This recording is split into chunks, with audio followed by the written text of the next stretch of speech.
Boa noite a todas e a todos que nos assistem. Estamos aqui dando início ao ciclo de palestras da Comissão da Mulher Advogada de Rio Claro, que este ano está em parceria com o IBDFAM em sua Comissão de Gênero e Violência Doméstica.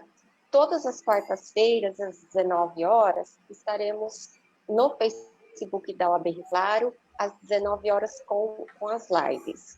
Hoje estamos aqui com a doutora Raquel Famacia, que é advogada, graduada pela PUC Campinas, pós-graduada em Processo Civil pela PUC São Paulo e diretora da CAASP. Doutora Raquel é uma referência no feminismo atual, sororidade e empoderamento da mulher.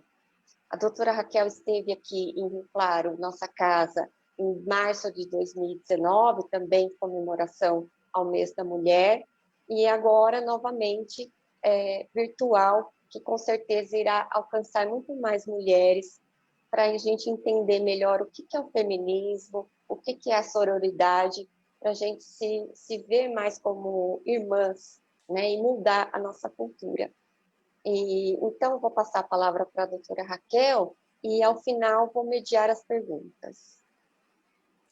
Boa noite, eu queria agradecer muito a querida Juliana, presidente da Comissão da Mulher Advogada de Rio Claro, agradecer, claro, o presidente Mozart, que está abrindo esse espaço para a fala das mulheres. Como a gente vai ver, uma das questões do feminismo é dar voz às mulheres. E nós temos que sempre reconhecer as pessoas que nos dão voz. E isso é uma característica da própria Ordem dos Advogados do Brasil, da Subseção de São Paulo, dessa gestão, em que dá voz às mulheres à medida em que coloca mulheres nos cargos de gestão e também abre os espaços para que a gente possa conversar, em que mulheres falam não apenas sobre mulheres, mas sobre diversos temas. Hoje, coincidentemente, e por ser o mês da mulher, eu vou falar exatamente sobre o feminismo, mas é importante sempre a gente pensar nessa perspectiva de ouvir as mulheres.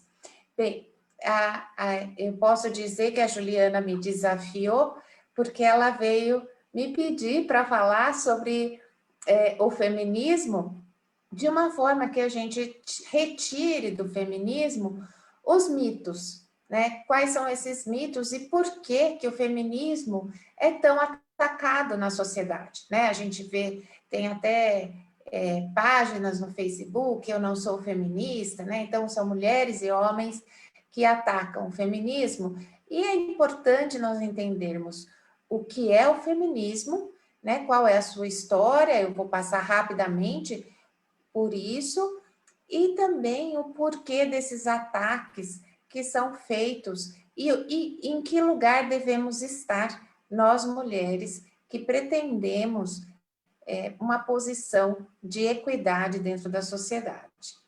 Bem, então, para a gente começar a pensar no feminismo, não há possibilidade da gente começar a pensar no feminismo se nós não pensarmos na nossa cultura.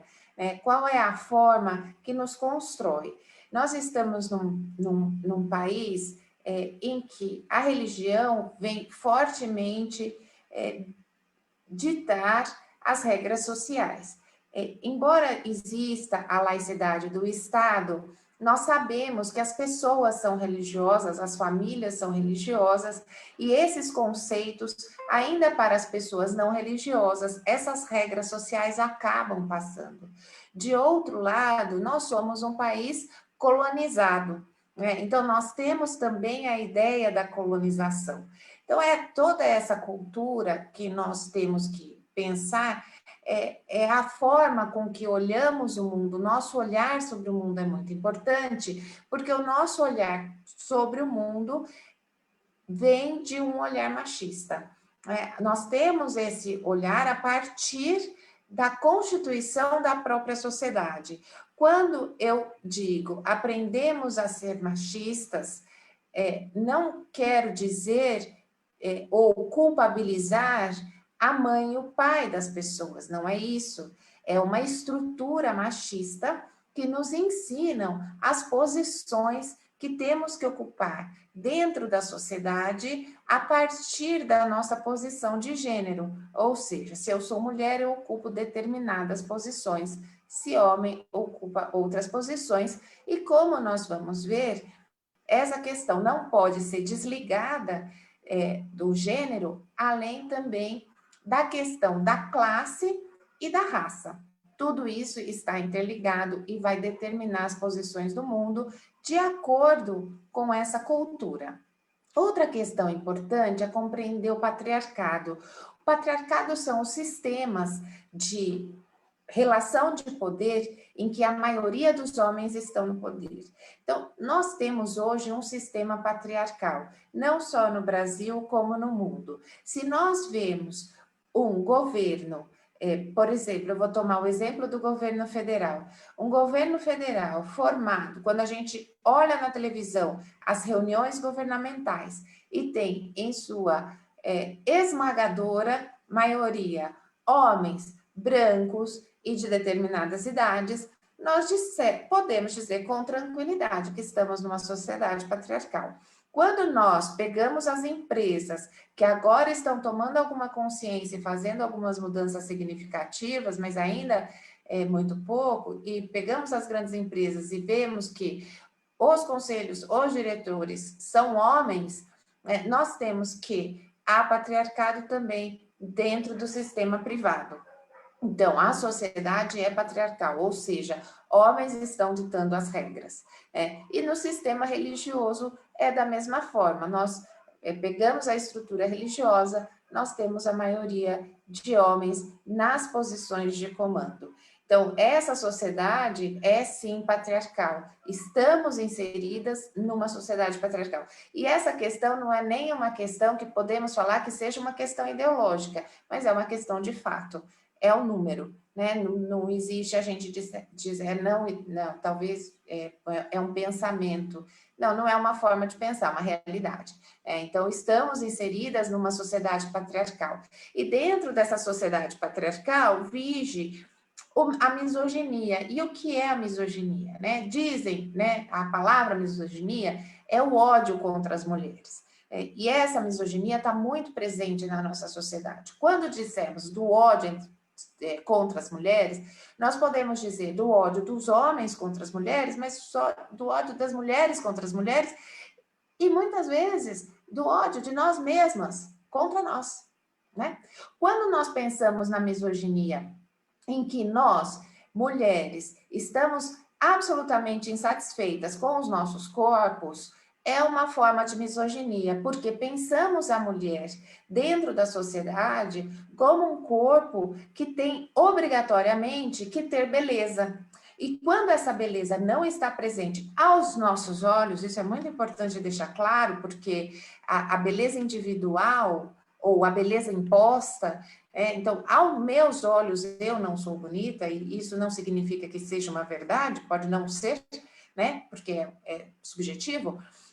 Quando nós pensamos dessa forma, nós estamos trazendo essa misoginia, esse olhar da mulher como um objeto. Não somos objetos, somos pessoas. E isso é uma das grandes questões do feminismo, além passando a questão da igualdade, nós só seremos iguais aos homens dentro da sociedade, nós só atingiremos quando nós deixarmos de sermos objetos e passarmos a ser pessoas, quando deixarmos a ser corpos de beleza e passarmos a ser pessoas pensantes. Esse é um grande desafio social. E isso também, essa questão dos corpos e da beleza, é uma das questões que vai gerar a própria inimizade feminina, porque as mulheres são inimigas entre si, são ensinadas a serem inimigas entre si a partir do conceito de corpo, a partir do conceito de beleza. Nos ensinam a competir com outras mulheres pela beleza, sempre. Isso é muito perverso, porque nos coloca num papel extremamente reduzido dentro da sociedade, de corpo-objeto. Então, se somos só corpo-objeto, não somos seres pensantes, capazes, inteligentes. né, e todas as outras atribuições que eu tenho certeza que podem ser colocadas para todas as pessoas. Esses pensamentos foram evoluindo conforme foi evoluindo o feminismo. Nós pensamos, se nós formos resgatar o começo do feminismo, nós podemos chegar na Revolução Francesa. Porque eu coloco, porque tem 3 autoras durante a época que nós podemos colocar como, ou sobre a Revolução Francesa, podemos colocar como muito importantes. Essas mulheres, elas passaram a pensar que os pensamentos democráticos, ou os pensamentos, por exemplo, de igualdade, fraternidade e liberdade, eram dirigidos aos homens, né, e não às mulheres. Então, quando a gente pensa em direitos humanos e o nascimento dos direitos humanos, hoje nós temos uma ideia de que os direitos humanos são para todos os humanos, mas ele não nasceu para todos os humanos. Os direitos humanos nasceu para homens, não nasceu para nós. E quando vem esse pensamento de mulheres que se rebelam, né, como a Olympe de Gouges, que faz um documento denominado Direitos das Mulheres e da Cidadã, e obviamente o destino dela foi a forca, quando ela vem e traz esse documento e faz um documento parecido com o documento da Revolução Francesa, colocando as mulheres neste documento, já é alguma coisa revolucionária. Nos Estados Unidos, também a mesma época, a gente teve também um documento no mesmo sentido, escrito uma reivindicação pelos direitos da mulher em 1792, em que se traz a questão de que as mulheres, esse pensamento é revolucionário em 1792 e continua revolucionário, que diz que os direitos das mulheres não são inferiores pela sua natureza, mas pela falta de escolaridade. Ela diz, as mulheres não têm oportunidade de ter uma vida fora de casa. A vida privada das mulheres faz com que elas não tenham oportunidades de demonstrar as suas capacidades. E a partir daí que ela vai desenvolver um texto de que homens e mulheres devem ter os mesmos direitos. E no Brasil a gente tem uma expoente do feminismo que vem a traduzir esses documentos para o Brasil, que é Nízia Floresta, que inclusive formou uma escola no Rio de Janeiro, voltada para a educação das meninas, mas a educação de ciências, quando na época as meninas estudavam as prendas domésticas, que também é uma questão revolucionária e, obviamente, a escola dela não prosperou. Então, nós vemos mulheres que tentaram, vieram e não prosperaram nesse primeiro momento. E quando nós pensamos nisso, a partir daí começaram os pensamentos e as mulheres começaram a entender que elas precisavam se unir. E aí veio a questão que a gente chama da primeira onda do feminismo, que são as sufragistas. Sobre as sufragistas, tem filmes ótimos, que eu acho que na nossa cultura vale ver esses filmes e entender um pouco da história dessas sufragistas. Elas vieram dizer que elas deveriam votar, que o que não existia, lembrando sempre que no Brasil o direito ao voto da mulher veio em 1932, com várias restrições, inclusive a restrição de que as mulheres tinham que ser alfabetizadas. Quando vem, é um dos países pioneiros no mundo a ter o voto da mulher. Essa é uma questão bastante significativa. Nós tivemos o voto feminino no Brasil, mas de 1932 para cá, nós não tivemos mulheres no poder. Então, nós evoluímos de um direito, mas nós não conseguimos avançar. Nós precisamos ainda avançar muito. São pouquíssimas as mulheres ainda no poder, se a gente for pensar no porquê do feminismo até hoje. Então, se nós já conseguimos o voto, por que eu quero lutar? Porque eu não quero mais votar só. eu quero votar e ser votada também, né? Essa é uma questão muito importante. E se a gente vai andando antes de andar um pouquinho pela história, durante a questão sufragista, enquanto estava naquela onda sufragista de mulheres lutando, né, mulheres lutando por direitos, houve uma convenção, havia convenções nacionais nos Estados Unidos sobre essas questões feministas, e numa dessas convenções, os homens que estavam presentes começaram a dizer que, não, mas quando você... eu estou dramatizando aqui, né? Porque eu não estava lá, obviamente.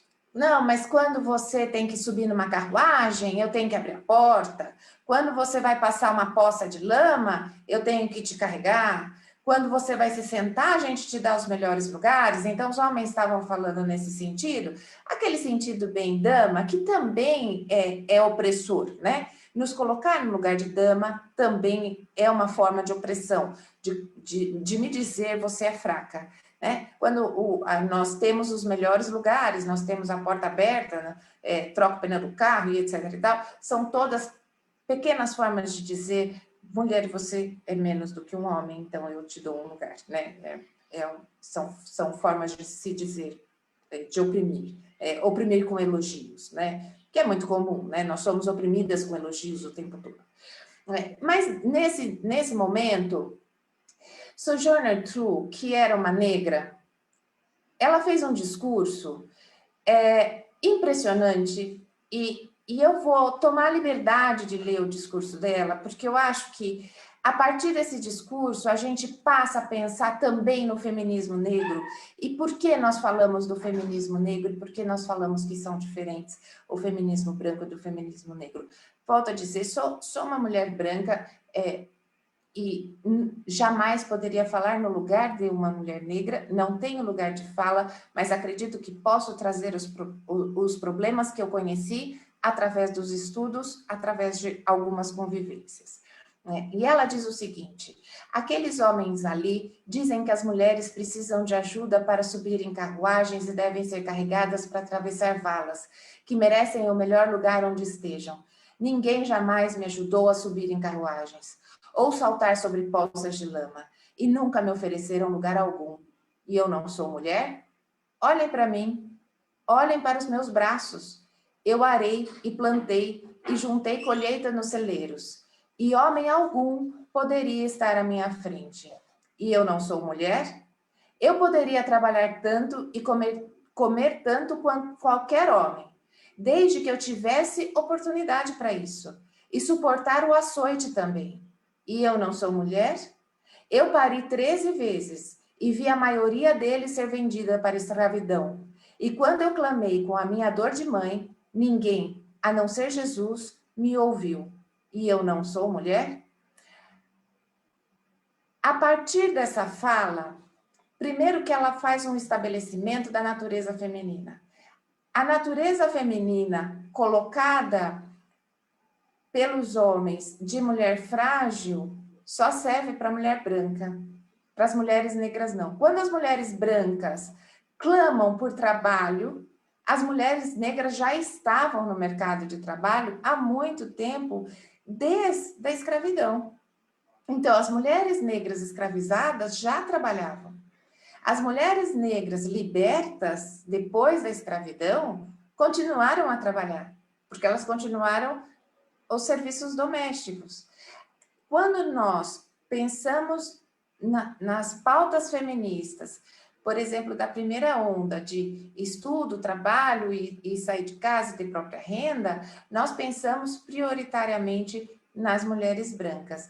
E isso vem até hoje, quando nós, por exemplo, falamos do empoderamento, e por isso o empoderamento é uma questão que nós temos que olhar com muito cuidado, né? O que é o empoderamento e para quem falamos do empoderamento.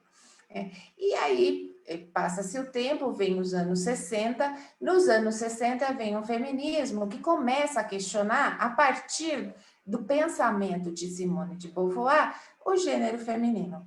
E aí, aqui eu vou fazer uma pausa para conversar um pouquinho sobre gênero, que é uma questão muito importante, né? Tem a célebre frase da Simone de Beauvoir, não se nasce mulher, se forma mulher, que é uma questão essencial que a gente tem que pensar. Nós somos ensinadas a sermos mulheres. E estes lugares de mulher e como somos ensinadas a ser o quê? São marcações de gênero. Ou seja, nós temos que ter determinadas atitudes e fazer determinadas escolhas de acordo com o que a sociedade dita para que sejamos desta forma. Então, a sociedade não nos permite vários atos que são permitidos aos homens. Assim como a marcação de gênero vem para as mulheres, vem também para os homens.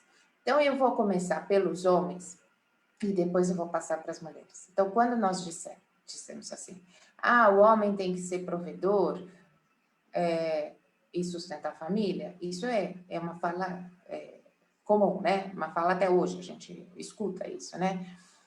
Quando nós falamos isso é uma marcação de gênero, porque não existe nada dentro do gene masculino que diga que ele tem que ser provedor. Não existe isso.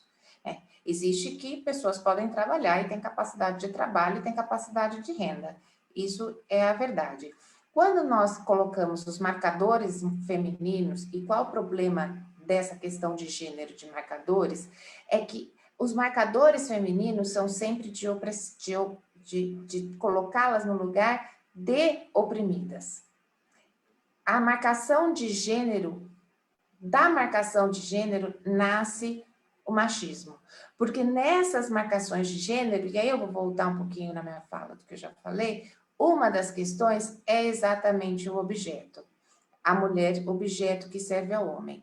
E quando eu penso em mulher, objeto que serve ao homem, e penso, por exemplo, numa mulher, objeto, uma foto de WhatsApp de mulher pelada que roda grupinho masculino, vamos pensar, o que essa foto dessa mulher objeto tem a ver com o feminicídio? Porque é a mesma coisa. Eu estou no mesmo lugar. Quando eu falo de feminismo, eu estou falando tudo, eu estou em um lugar só. Porque essa mesma mulher objeto da foto é o olhar do marido ou do companheiro sobre aquela mulher objeto que está com ele e que não pode ir embora. É o mesmo objeto. Quando esta mulher se rebela e diz, vou embora ou não vou te obedecer, ou qualquer coisa, né, porque tudo é motivo para feminicídio, ou esta mulher tem um caso extraconjugal, que nada justifica, quando esta mulher objeto é morta, é porque ela é objeto. Quando essa mulher é foto, ela é objeto. Quando essa mulher está no mercado pornográfico, ela é objeto. E quando está na mídia, é objeto. Então, essas marcações vão passando. E essa mulher objeto, se ela é objeto de estupro também.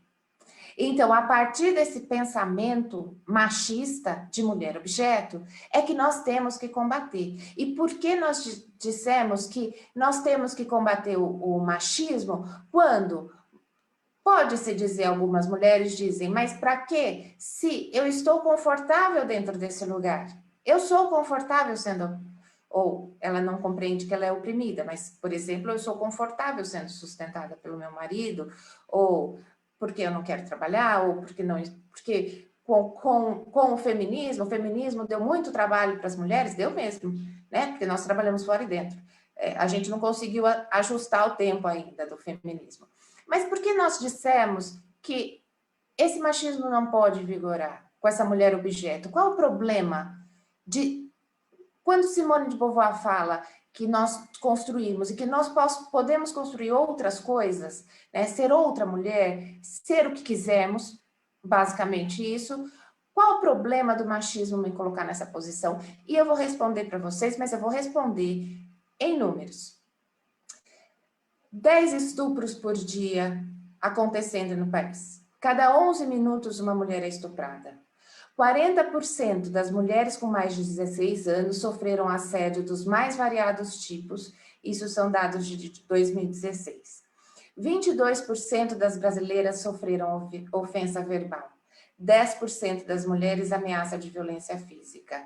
8% ofensa sexual. 4% ameaça com faca ou arma de fogo. 3% espancamento ou estrangulamento e 1% pelo menos um tiro. Quanto à violência sexual, 52% das mulheres que sofreram se calaram. 61% dos agressores são conhecidos.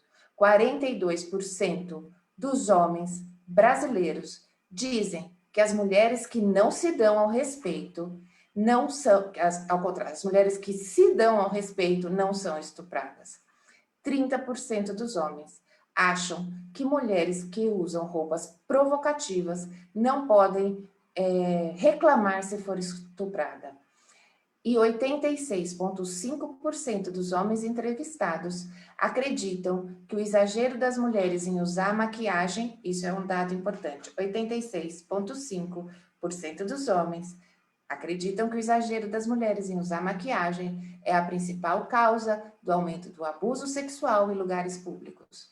Pesquisa de 2014, na Arábia Saudita, em que as mulheres usam burca. 85% das mulheres têm medo de sofrer abuso sexual. Então, quando eu falo de marcações de gênero e que essas marcações têm que ser alteradas e revolucionadas, eu estou falando diretamente de vida, da vida das mulheres. Então, quando eu falo de feminismo, é claro que eu estou falando da vida das mulheres. Quando se traz essa pauta e quando se começa a pensar em gênero, nós temos que pensar qual o papel das mulheres ao olhar dos homens, ao olhar dos agressores, e qual o papel da mulher ao nosso próprio olhar. Qual é o meu papel dentro da sociedade? O meu papel é um papel de uma mulher livre ou o meu papel ainda é marcado? Claro que nós temos marcações, né? Simples a gente falar, tira todas as marcações de gênero. É muito difícil, nós nascemos com elas, crescemos com elas, a mídia me diz, né? Então, a partir de hoje, não vou mais usar maquiagem, a partir é isso que está dizendo? De forma alguma. São as marcações de gênero que nos trazem a opressão, que nos colocam em lugar de oprimidas, em que nos tiram salários, que é uma das grandes questões. Se nós formos pensar, por exemplo, nas marcações de gênero na pandemia, nós temos que as mulheres estão desempregadas. Abriu postos de trabalho para os homens, mas não abriu, mas fechou postos de trabalho para as mulheres. A pandemia trouxe essa desigualdade de gênero de uma forma muito forte e muito violenta, principalmente para as mulheres negras. Então, é importante pensar qual foi a importância dos pensamentos feministas dos anos 60. Acredito que a questão mais importante é exatamente o fato delas nos terem alertado das nossas marcações de gênero, né? E aí o feminismo caminha, né? E nos anos 90 nós temos um novo feminismo, né, que vem a ideia da transversalidade, que eu acho que é a marcação principal, que é a diversidade entre as demandas femininas a partir das suas especificidades.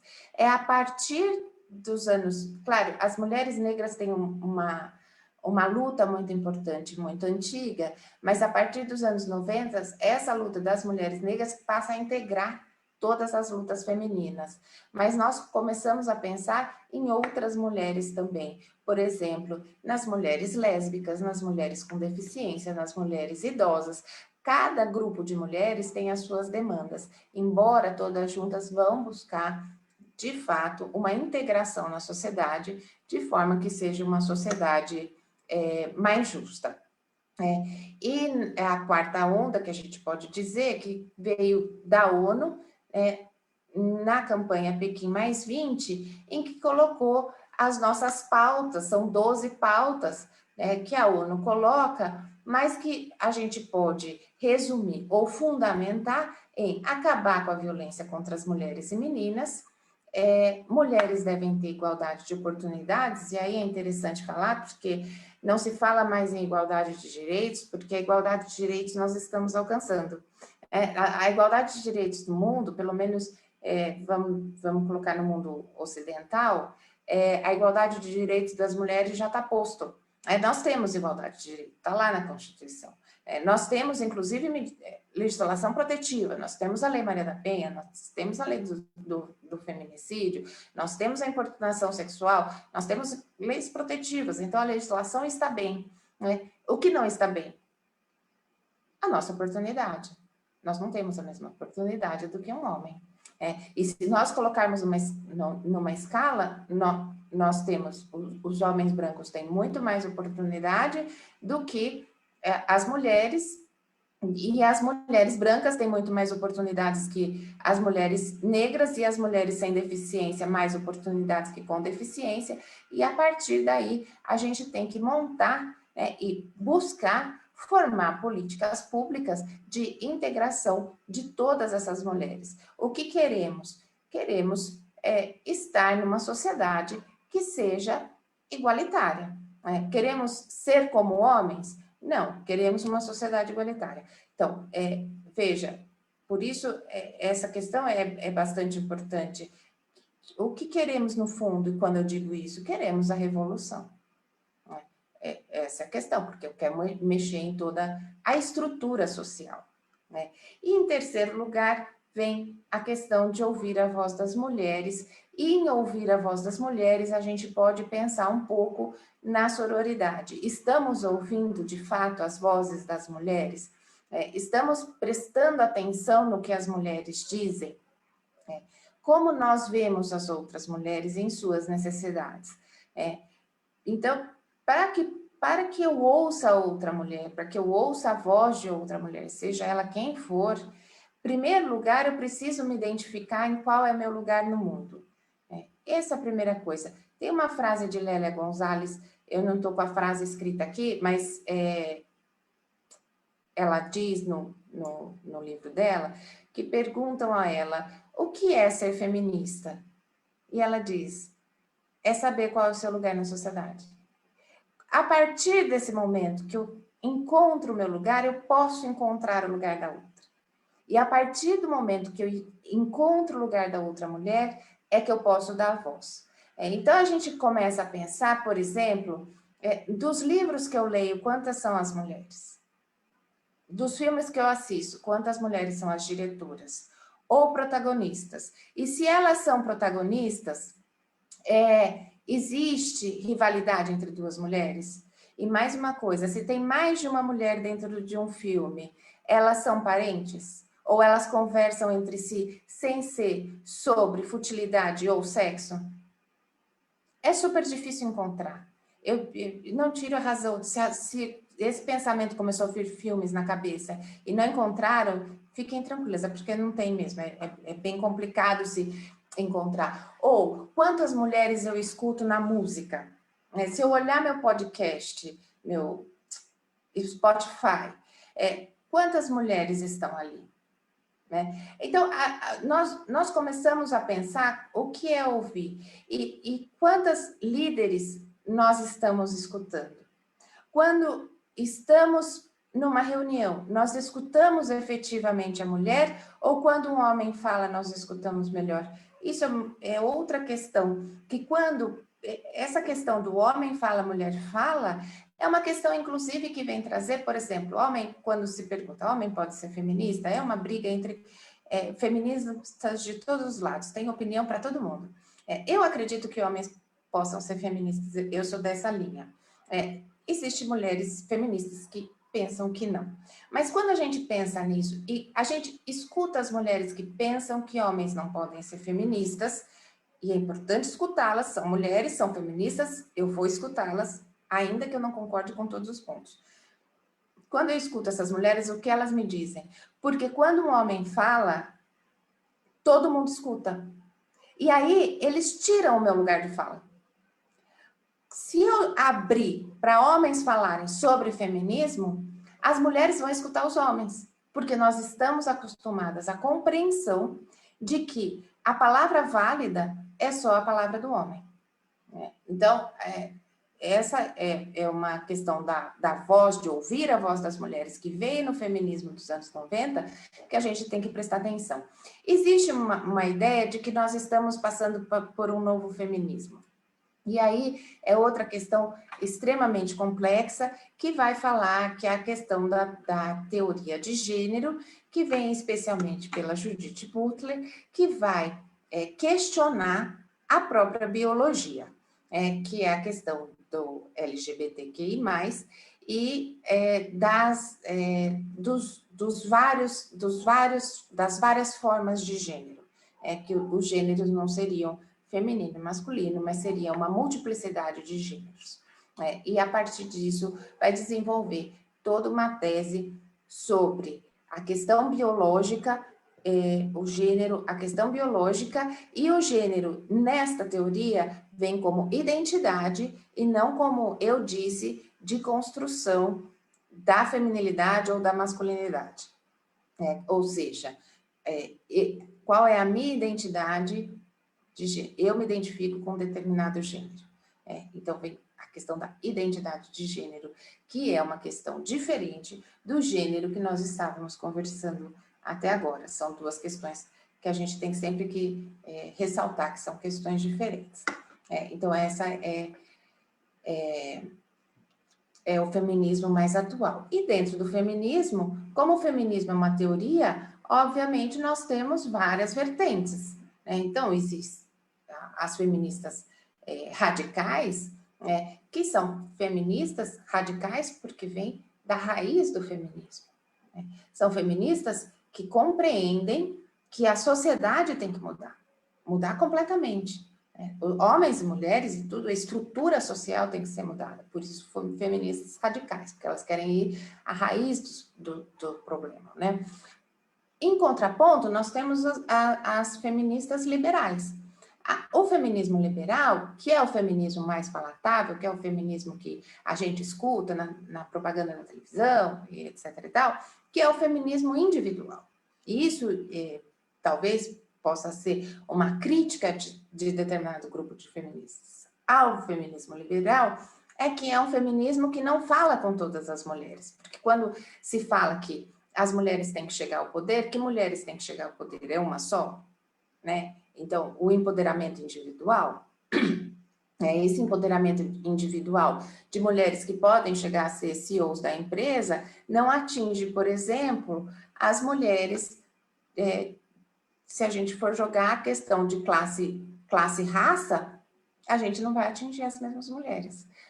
E por isso, as feministas radicais vão dizer que eu tenho que mudar a estrutura social. Assim como nós temos o feminismo marxista, que foi um feminismo extremamente importante durante a própria Revolução Russa. São mulheres que escreveram questões impressionantes, são mulheres que devem ser lidas, como a Alexandra, eu vou colocar uma delas, a Alexandra Kollontai, elas devem ser lidas porque elas trouxeram questões revolucionárias, e elas colocam uma ideia, e eu vou lançar a ideia aqui, que o capitalismo se serve do machismo. E quando elas pensam nisso, e eu acho que, eu sei que quando a gente está num tempo em que falar de comunismo e de esquerda, eu posso ter algumas mulheres simplesmente desligando o vídeo nesse momento, mas eu acho que a gente tem que pensar em algumas coisas. Mas o que elas dizem? Que se tem mulheres trabalhando sem ganhar dinheiro dentro de casa, elas estão sustentando a estrutura capitalista de quem está trabalhando fora. E que esse sustento sem pagamento, que são serviços domésticos pelos quais nós não recebemos nada, é uma forma de sustento do próprio capitalismo. Então, se houver uma revolução feminista, essa revolução vai necessariamente mexer nas bases do capitalismo também. São questões, e veja, são questões que eu trago, que nós temos que pensar sobre o feminismo, né? E aí, quando a gente pensa sobre o feminismo, eu passei tudo muito rápido, porque nossa, já faz um tempão que eu estou falando aqui, eu passei tudo muito rápido, mas eu trouxe alguns pontos chaves dos feminismos e da história do feminismo para nós pensarmos onde estamos hoje e o que queremos para o futuro, porque embora o feminismo tenha avançado muito, nós tenhamos avançado muito, é claro, todas as mulheres, por exemplo, que têm um diploma, têm que ser agradecida às mulheres do passado, todas as mulheres que trabalham, as mulheres que falam, nós temos que ser agradecidas às feministas do passado, porém não podemos esquecer que ainda estamos em lugar de submissão. Né? Ainda estamos num lugar em que não nos é dada a fala, em que precisamos de políticas públicas afirmativas, políticas afirmativas, por exemplo, como cotas, para que consigamos estar em espaços de poder. E essas políticas ainda são importantes. Precisamos ainda de uma legislação protetiva, como uma legislação Maria da Penha, para que tentemos não morrer. Então, para onde queremos ir? Essa é a questão. E por que existe o movimento antifeminista olhando tudo isso? Se a gente olha, poxa, o feminismo que quer? Quer dominar o mundo? Né?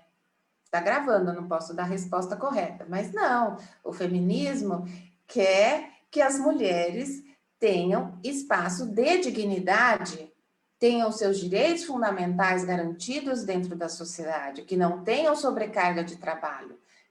E porque a gente tem que lembrar que entre os direitos fundamentais tem o lazer, por exemplo, e se nós formos verificar, muitas mulheres não têm nem um minuto de lazer, momento nenhum.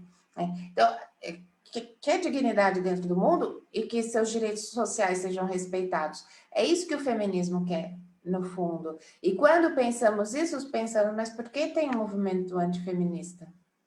Qual é? Não faz lógica. Não, sim, faz lógica, porque o movimento feminista abala o machismo, que abala o capitalismo e que é revolucionário. E tudo que é revolucionário vai ter uma contrapartida.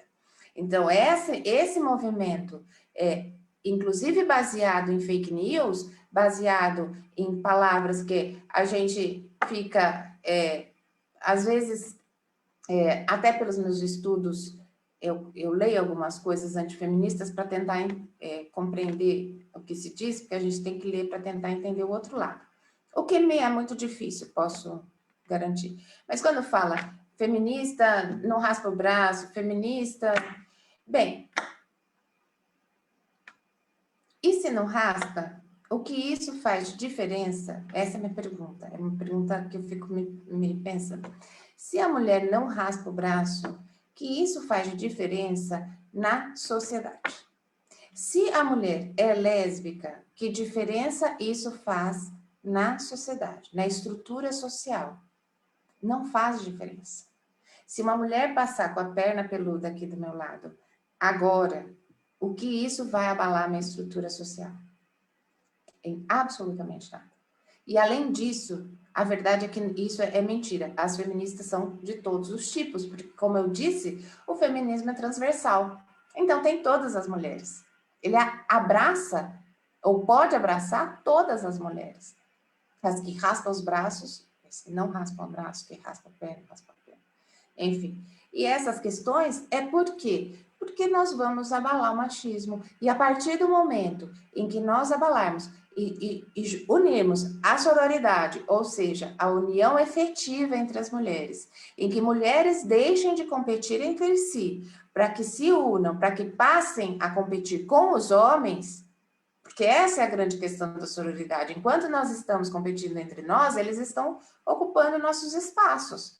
Enquanto nós nos unirmos, nós podemos ocupar os espaços deles. Porque queremos ocupar os espaços dos homens, né? Às vezes se pergunta isso, mas vocês querem tirar os espaços? Não é que a gente quer tirar o espaço, a questão é de matemática. Existe, nos espaços de poder, por exemplo, são poucos espaços, só tem um presidente da República. Portanto, eu quero sim tirar o lugar dele. Ah, eu tenho 81 senadores. Bom, que pena, eu quero 40 lugares, pelo menos. Né? Então, vai tirar os homens que estão nesses lugares? Vai ter que tirar, porque não cabe. É uma conta simples. Quero tirar todos? Não, porque eu quero representatividade também, então eles podem estar lá, mas eu quero representatividade das mulheres. Então, tudo isso, claro que vai mexer.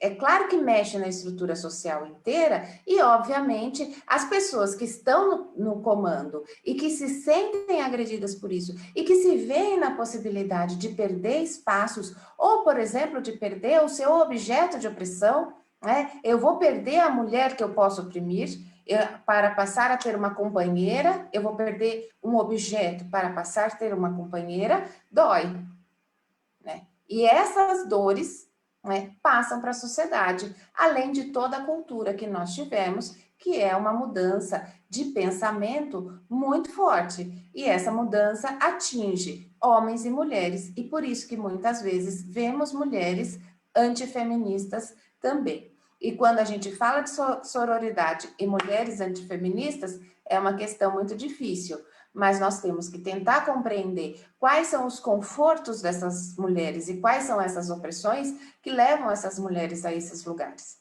É muito difícil nós olharmos para as mulheres que pensam muito diferente, mas nós temos que compreender que essas mulheres, obviamente, elas não vão nos unir às pautas feministas, mas também eu não posso, dentro da sororidade, estigmatizá-las, por serem mulheres. Então, por exemplo, se existe uma mulher com poder dentro da esfera nacional, né? Vamos imaginar que existe uma ministra mulher no Brasil, né?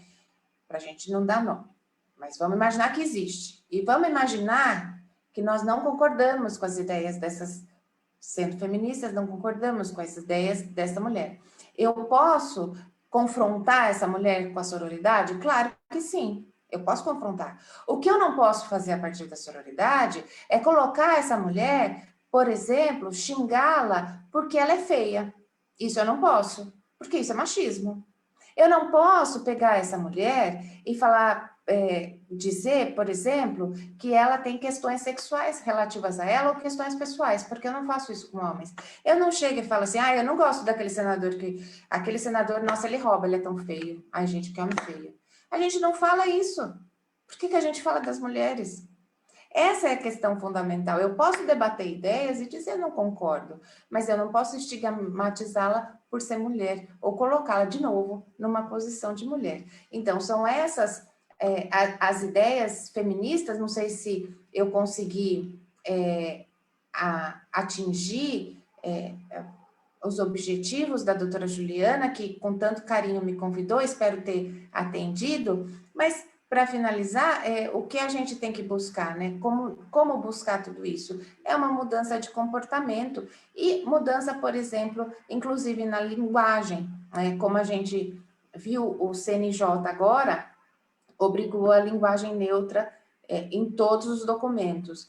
Nós usamos linguagem neutra ou nós falamos no masculino, né? Esse é um dos exercícios de inclusão e passar a refletir, né, o mundo a partir do feminismo, né? Olhar uma propaganda e entender isso é um objeto, isso é uma mulher objeto, olhar uma novela e pensar, estão estigmatizando o gênero? E a partir daí nós irmos refletindo e encorajando mais mulheres a partir de ouvir, comprar e consumir cada vez mais mulheres intelectuais. Doutora Juliana, eu finalizo por aqui e agradeço imensamente a oportunidade e espero de verdade ter conseguido trazer o que você estava imaginando. Nossa, foi sensacional. Quando eu assisti a sua palestra há uns anos atrás, foi muito transformador para mim. Eu não tinha essa visão.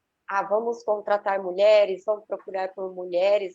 Eu achava que era, mas não era, né? Então, eu acho que tomar consciência disso, que a sororidade tem que ser uma coisa racional, porque a gente aprendeu desde pequena a competir, né, com as histórias infantis, pelo menos na nossa época. Agora já está um pouco diferente, as meninas mais novas têm outras histórias infantis, né, com mulheres protagonistas e não numa posição tão inferior quanto a gente viveu na infância e sempre foi estimulada a isso. Então, eu acho que é uma escolha, realmente, de sermos pessoas melhores e procurar por mulheres e conseguirmos mudar a sociedade. Aqui foi bem polêmico, aqui, pessoal, as mulheres comentaram bastante aqui, doutora Sandra Mendonça, a Márcia Poli, a Rosângela, que é da comissão, a Sandra também é da comissão, a doutora Roseli Corrêa, que também é da comissão, doutora Ionita. Que bom que a Ionita está aí. A Ionita está aqui, ela fez uma pergunta, deixa eu achar aqui a pergunta dela, porque escreveram tanto aqui, é polêmico, né? Porque, e eu não estou achando, eu não estou achando o vídeo aqui. Na verdade, eu falei tanto que eu me perdi aqui. Não, mas tá ótimo. Ó, a Ionita colocou aqui, Raquel, o que você acha do comportamento da mulher que não aceita ou não gosta que outra mulher trabalhe com seu marido e se destaque nesse trabalho, ao passo que ela não tem o mesmo comportamento com o colega homem de trabalho? Seria essa mulher machista também? Ionita, essa é uma questão que a gente volta na cultura. A gente tem uma tendência, nós mulheres temos uma tendência a competir com as mulheres. É uma lógica invertida exatamente para nos manter no lugar de oprimidas. Quando a gente fala, o machismo fez isso, o machismo faz isso. O machismo é uma forma de pensar, é uma cultura que nos é trazida para nós nos mantermos sempre com a incapacidade de crescimento. E uma das formas de minar nossas possibilidades é a competição feminina, exatamente aí.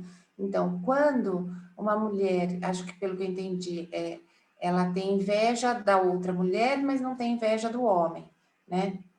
Ela compete com a mulher, mas não compete com o homem. Em primeiro lugar, o fato da mulher não competir com o homem é porque nós reconhecemos que eles têm o lugar deles e o lugar deles é superior ao nosso. Nós já reconhecemos isso. Ele é homem, ele é mais capaz, certeza.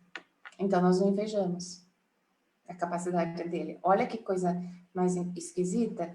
E quando é a mulher, nós tornamos a mulher inimiga.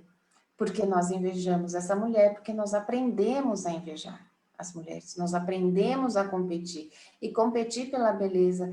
E uma questão que a gente vê é que muitas vezes, mesmo dentro dos ambientes de trabalho, dos ambientes corporativos, as competições entre as mulheres cai de novo, pode cair de novo na beleza e não na competição profissional.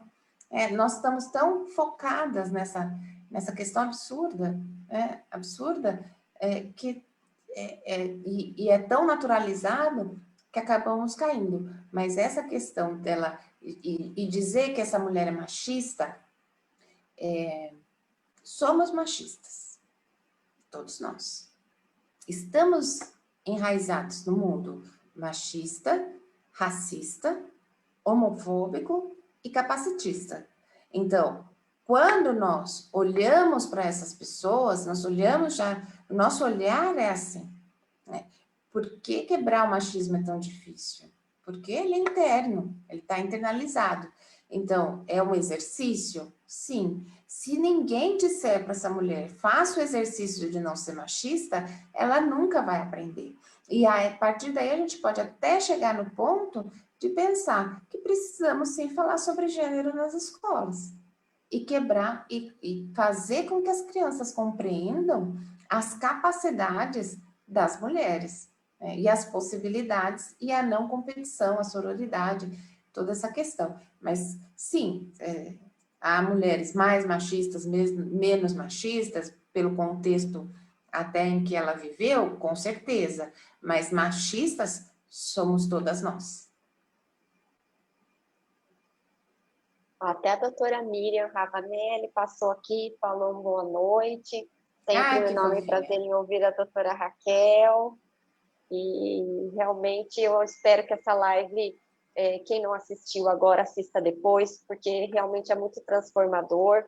Eu acho que se cada uma de nós fizer isso, né, que você falou de procurar por mulheres, contratar mulheres, ler mulheres, escutar mulheres, já é um grande avanço, né, que nós não somos programadas para isso, então que a gente tome consciência e passe a ter isso como natural, né, ao mesmo tempo também ensinar a nossas crianças não ser machistas, né, com histórias, com exemplos dentro de casa, porque como que a gente que já é de uma geração mais antiga, como que a gente vai falar que é igual se o homem na mesa tem um lugar de destaque, né? Na mesa de jantar tem um lugar de destaque. Então, para nós, a gente cresceu assim. Então, a gente tem que tomar consciência. Não é isso, Raquel? Isso, exatamente. E quando a gente fala de crianças, eu sempre gosto de falar muito dos brinquedos, né? A questão não é nem ver o pai na ponta da mesa, é com que a criança brinca, porque quando a criança, a menina brinca com os brinquedos, eu não preciso explicar quais são os brinquedos de menina e de menino, né? Mas qual é o problema? Qual o problema nesses brinquedos? Né? A gente tem que entender. O problema é que os brinquedos de menina são brinquedos de dentro e o brinquedo de menino são brinquedos de fora. As meninas são ensinadas a ficar dentro de casa e os meninos são ensinados a ficar fora. Desde pequenas estão nos ensinando que o nosso lugar é privado. Nós não temos lugar no lugar público, porque carrinho, bola, todos os brinquedos de menino, é tudo questão fora da casa. Né? O carro está fora da minha casa, a panela está dentro da minha casa, o fogão está dentro da minha casa. Quando a gente pensa em fora e dentro, nós pensamos em pessoas privadas e pessoas públicas. Então, enquanto o corpo da mulher é público, ou seja, não pertence a ela, pertence à sociedade, e aí a gente pode pensar que pertence inclusive ao Estado, se a gente for num pensamento mais longe, mas o corpo da mulher é público, mas a sua vida é privada. A sua vida, ela foi ensinada que ela tem que ficar dentro de casa e não fora. Por isso que a dificuldade, às vezes falam, mas qual é a dificuldade de mulheres públicas? Porque nós fomos ensinados a ficar dentro de casa. Lugar de mulher não é fora. Lugar de mulher é dentro. A partir dos próprios brinquedos, nós aprendemos isso. Porque nós temos dificuldade de, numa sexta-feira, que estamos cansadíssimas de tanto trabalhar, ir para um bar sozinha tomar uma cerveja, e o homem não tem essa dificuldade. Porque ele é público, nós não. Nós não podemos sair. Então, se a gente pensa nas crianças, eu penso que mais do que colocar o menino e a menina para lavar louça em serviços domésticos idênticos, mais do que o lugar da mesa, é repensar os brinquedos. Precisa dar carrinho para a menina se ela não gosta de brincar? Não, mas você pode ter brinquedos neutros. Você pode ter jogos e formas de brincadeiras que sejam neutras, que não seja nem de menino nem de menina. E aqui, tem uma pergunta aqui, a idade, né? Eu enxerguei, mas eu estou enxergando mais ou menos. Ela gostaria que eu falasse sobre a decisão do Toffoli de condenar a tese da legítima defesa da honra. Essa questão é uma questão fundamental, né? Dentro do movimento feminista e dentro das questões criminais também. A legítima defesa da honra, nós temos que até ter um resgate histórico. Quando nós pensamos nos crimes de estupro e etc. e tal, até pouco tempo eram crimes contra a honra. Por quê? Porque era a honra do homem ou a honra da mulher. Então, não era a violação do corpo, era a violação da honra. Então, nós temos que pensar que era uma proteção da sociedade. Então, por exemplo, o estupro não era uma questão da mulher ser violada, era uma questão da sociedade ser violada, porque a mulher não podia ser violada, porque se ela fosse violada, por exemplo, ela não ia conseguir casar, né? Então, isso era um problema. E não todo o trauma decorrente do estupro e do objeto. Quando se dizia a questão da legítima defesa da honra do homem, em primeiro lugar, é que a mulher dava a honra ao homem a partir do seu comportamento, um comportamento ditado por regras sociais extremamente rígidas com as mulheres. Quando nós pensamos que essa mulher merece morrer, porque a legítima defesa da honra é exatamente isso. A mulher merece morrer porque ela não obedeceu regras sociais. É uma pena de morte, de alguma forma.